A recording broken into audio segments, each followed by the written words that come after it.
I'm 75 years old. And this is the first time I'm admitting this out loud. I spent most of my life thinking I had time. Time to rest. Time to love better. Time to fix things later. I was wrong.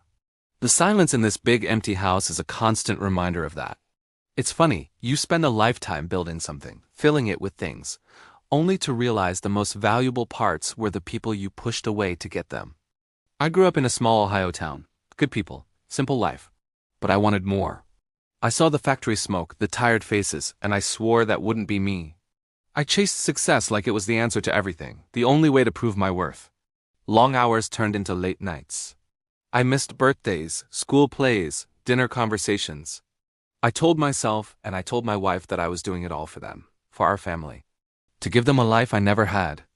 But looking back, I was just running. Running from a fear of being ordinary, and I ran right past the extraordinary moments happening right in front of me. The little hands reaching for mine, the stories about their day, the simple joy of being together. I saw them as interruptions, not invitations. By the time I was 40, I had everything I thought I wanted. The house in the suburbs, the new car every few years, the job title that made people nod with respect. Everyone said I'd made it. I was a success story. But every night I'd come home to a quiet house. The sounds of a family had faded. My wife stopped waiting up. She'd leave a plate in the oven and a note on the counter. The notes got shorter over the years. My kids stopped asking when I'd be home. They just got used to me not being there.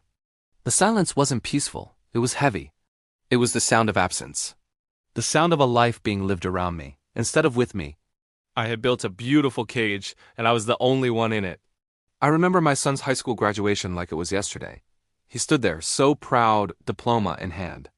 All the other parents were hugging their kids, crying, celebrating. When he came over to me, I couldn't do it. I shook his hand, a firm, business-like handshake.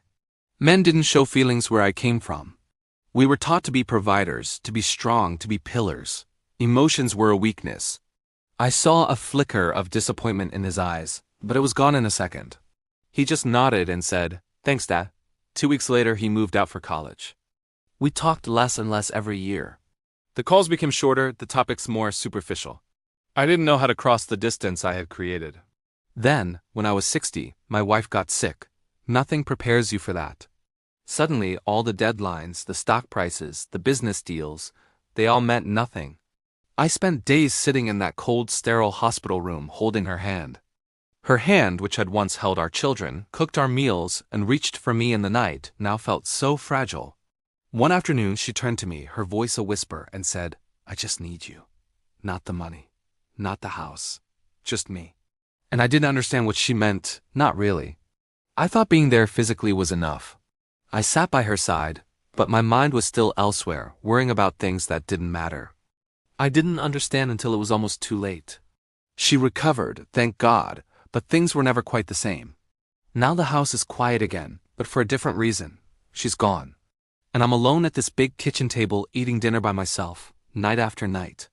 I'd trade every dollar I ever made, every promotion, every award for one more ordinary dinner with her.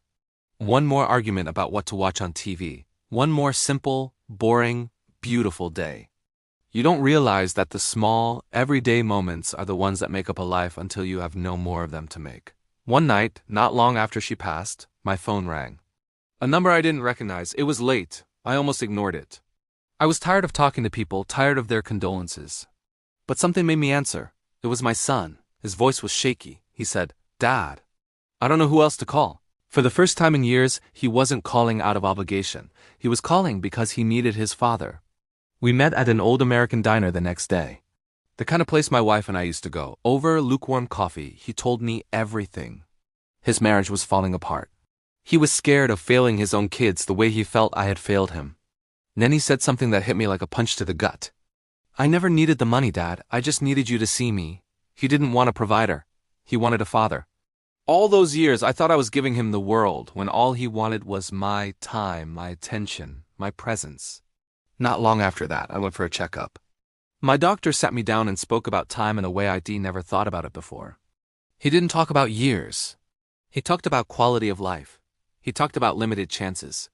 That's when it really hit me. The clock was ticking, and it was ticking loud. Presence matters more than pride. Showing up matters more than showing off. It was a brutal, necessary wake-up call. And then, my body delivered the final warning. I collapsed in my kitchen one morning. The last thing I remember is the linoleum floor rushing up to meet me, and then the flashing red and blue lights through the window. Lying there on that gurney, I didn't think about work. I didn't think about my bank account or my legacy. I thought about the people I had almost lost for good.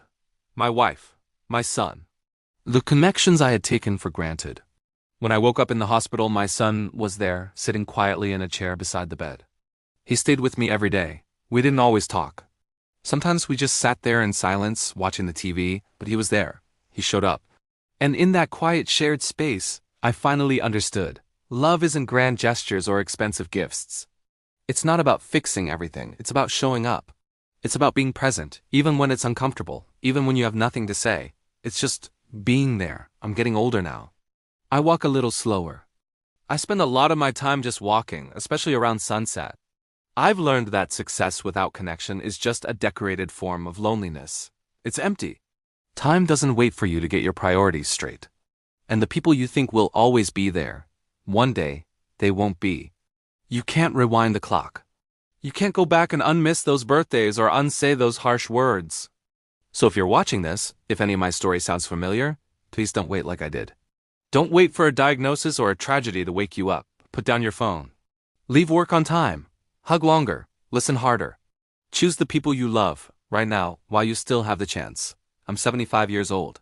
I can't get those years back. Well, you still can't. The question is, will you learn now or when it's already too late?